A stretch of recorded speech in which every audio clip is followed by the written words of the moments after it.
Thank you for watching my channel. Please subscribe and like. Now back to the news.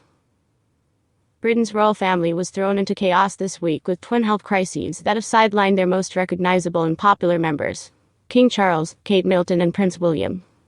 First, Kate, the Princess of Wales, was announced to be in the hospital after a mystery abdominal surgery which Page 6 understands is major.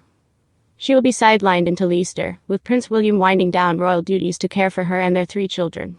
A Kensington Palace source told Page 6 on Friday that Kate is doing well.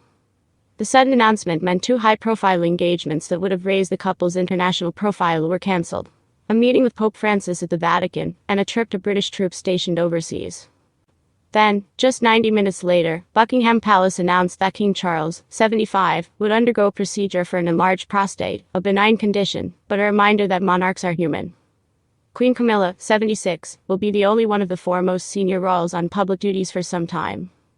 But 5,000 miles away, Prince Harry was at home in Montecito with his wife, Meghan Markle, their 2 children, Prince Archie and Princess Lilibet, alongside their dogs and brood of rescue chickens.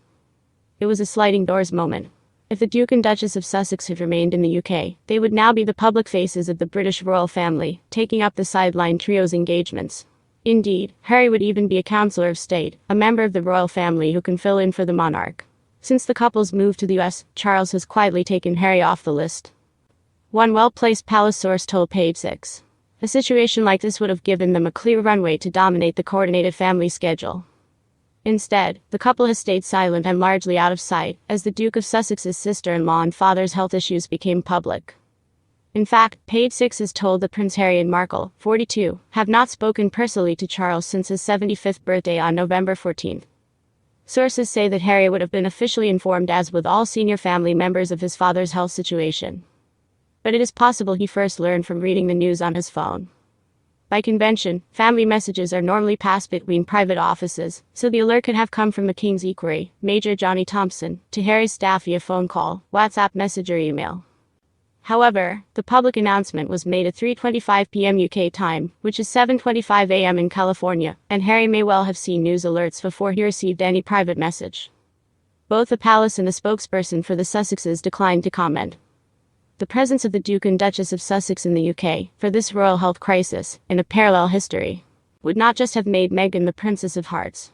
It may also have quelled some of the speculation and questions over Princess Kate's condition and diagnosis, which remains unknown. Palace sources have been keen to stress that the surgery is not a result of cancer, but have otherwise stayed silent, and declined to explain why they called the operation planned, when it led to the cancellation of engagements. Among those wondering aloud was the Today Show's Savannah Guthrie, who asked British royal expert Daisy McAndrew, "It makes you wonder, why did you ever schedule events, if you knew this was planned?" If the Duchess of Sussex, who was once a hugely popular figure in the UK, could have stepped in at engagements for her sister-in-law, that information vacuum may have been easier to fill. Instead, her and her husband's absence has sharpened the judgment of her critics, including Hugo Vickers, royal historian and friend of the royal family. Vickers claimed to Page 6. Meghan Markle had no intention of pulling her weight. She surely had a little plan from the start, which did not include being a hard-working, supportive member of the royal family. Harry got on well with his family before he married. Afterwards, I rest my case. A new book by noted royal writer Robert Hartman, released last week, detailed that an aide reported Queen Elizabeth having been as angry as I'd ever seen her when Harry and Markle called their baby daughter Lilibet, the late monarch's childhood nickname. A further report in the Daily Mail said the late Queen quipped, "I don't own the palaces, I don't own the paintings, the only thing I own is my name." And now they've taken that. At the time of Lilibet's birth in June 2021, Sussex sources told Page 6 that Harry had informed his grandmother he would like to name his daughter after her. But a palace source told us this week. I would believe Robert Hartman, adding, "While the Queen may have been polite, she had aides around her who would have seen her true reaction." Charles and Kate's health crises cast a spotlight on Harry and Meghan's decision to quit the UK back in 2020, turning to Hollywood careers, partying with A-listers, and signing lucrative Netflix and Spotify contracts.